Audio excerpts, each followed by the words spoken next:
Yeah. player. Unreal. All right, let's move on to well, let's talk about a huge former home run guy who's been retired, who is wanting to make a comeback as a pitcher potentially. Who's that? Well, not me.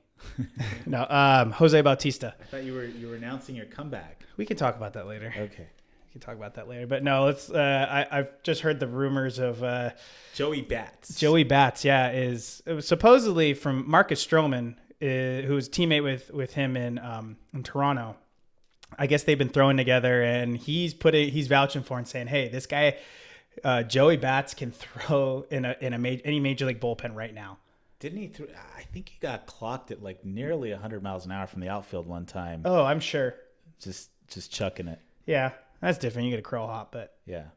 but no, I heard he was at 94 or something. So when they went on this offseason, whenever they were throwing, but I don't know. I've only seen like a video, and it was probably like a year ago of him throwing, and I don't think it was that serious. But I don't know. Do you think he's gonna actually try for it? Do you think any teams will give him a shot?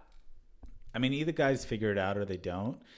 You know, Kenley was a catcher for a couple years before they converted him to, you know, now one of the better closers.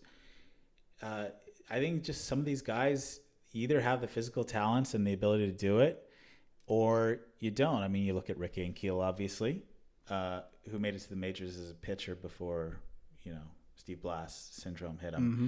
But That's a real thing. Let me ask you too. What do you think would be a tougher transition, pitcher to hitter or hitter to pitcher? Ooh, well, I think it's tougher going pitcher to position player to hitter. Yeah, I think so. Because like just the consistency of seeing you know, having at bats and doing that, like what Ankiel did was absolutely ridiculous. Being able to go and do that and Right. at that level. And it's such a quick time too. Tells you what kind of athlete he was. Obviously he had the arm, but to be able to do that is phenomenal. That's why you see most guys when, you know, they get drafted, they might be position players, and then they might have, you know, that backside safety net that, oh, they have a cannon, so we can maybe put them on the arm if they can't hit. Right, but that's such an early development thing that, you know, they switch if they don't. Yeah. I mean, like guys, like I remember Aaron Hicks.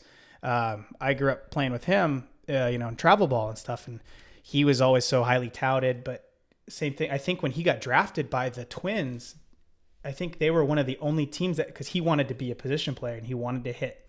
He didn't honestly want to pitch. So even though like out of high school when we were 18, he was throwing 95 and every team I think wanted him as a pitcher only. Mm-hmm. So the Twins, I think, were one of the only ones that gave him a shot right out of high school and said, yeah, all right, you can go for it and hit. So, but I think, you know, that's always that safety, you know, because if he didn't, he could have been a good pitcher. Yeah. And he ended up working Look out. at Matt Bush. Yeah. Disaster as a hitter and as a position player, shortstop. First overall pick in 2003 or 2004. Yeah, for the Padres. And then he goes and Padres decided to go with the local kid, by the way, instead of Justin Verlander. Could you imagine the front of the rotation in 2006, 2008 of PV and Verlander in the Padres? With a talented core that they had, it was a lucky thing for the NL West that didn't end up happening. Yeah. You're saying thank you as a Dodger fan. Yeah, for sure. Yeah.